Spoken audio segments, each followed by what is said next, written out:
السلام علیکم ورحمۃ اللہ وبرکاتہ۔ محترم سامعین، اس ویڈیو میں عبداللہ بن سبا یہودی کے متعلق بیان کیا جائے گا۔ ویڈیو دیکھنے سے پہلے ہمارے چینل کو سبسکرائب کریں، ویڈیو اچھی لگے تو لائک اور شیئر کریں۔ عبداللہ بن سبا 7ویں صدی عیسوی کی اسلامی تاریخ کا ایک کردار ہے۔ عبداللہ بن سبا ایک پہلے یہودی تھا، بعد میں بظاہر مسلمان ہو گیا اور وہ منافق تھا۔ اس نے دوسرے منافقین کے ساتھ مل کر نو مسلموں کو فریب دے کر اسلام کے مٹائے ہوئے خاندانی امتیاز اور نسلی عصبیت کو تعلیم اسلامیہ اور مقاصد ایمانیہ کے مقابلے میں پھر زندہ کیا۔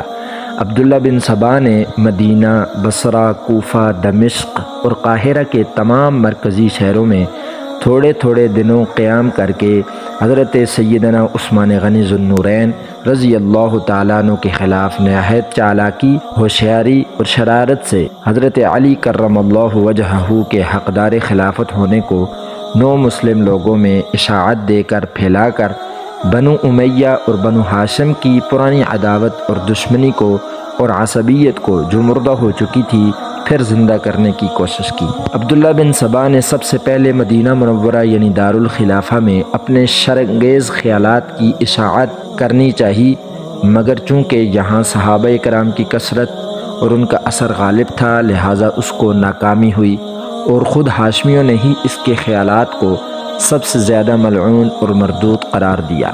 مدینہ سے مایوس ہو کر وہ بصرہ پہنچا۔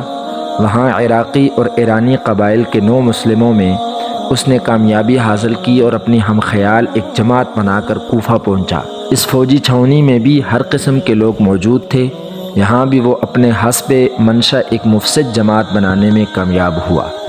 کوفہ سے دمشق پہنچا، وہاں بھی اس نے تھوڑی سی شرارت پھیلائی، لیکن امیر معاویہ رضی اللہ تعالیٰ عنہ حاکم شام کے بروقت مطلع ہو جانے سے زیادہ دنوں تک قیام نہ کر سکا۔ وہاں سے قاہرہ پہنچ کر اس نے سب سے زیادہ کامیابی حاصل کی، جس کا نتیجہ یہ ہوا کہ بصرہ اور قاہرہ کے فسادی عناصر نے مل کر مدینہ منورہ کی طرف کوچ کیا اور سیدنا حضرت عثمان رضی اللہ تعالیٰ عنہ کی شہادت کا واقعہ ظہور میں آیا۔ اس فتنہ نے 30 ہجری سے 40 ہجری تک مسلمانوں کو خانہ جنگی میں مصروف رکھ کر اسلام کی تبلیغ اور اشاعت کے کام کو نقصان پہنچایا۔ سیدنا حسن رضی اللہ تعالیٰ عنہ نے 41 ہجری میں اس تفرق کے بد نتائج محسوس کر کے عبداللہ بن سبا اور اس کے ساتھیوں کا پیدا کردہ فتنہ کا بڑی ہمت اور بہادری سے خاتمہ کیا اور امت مسلمہ پھر سے ایک مرکز سے وابستہ ہو گئی۔ عبداللہ بن سبا کے متعلق یہ بھی کہا جاتا ہے کہ ایک شخص ایسا تھا جس نے حضرت علی کرم اللہ وجہہ کی خدائی کا دعویٰ کیا، جس پر خود حضرت علی نے ہی اسے زندہ جلا دیا تھا۔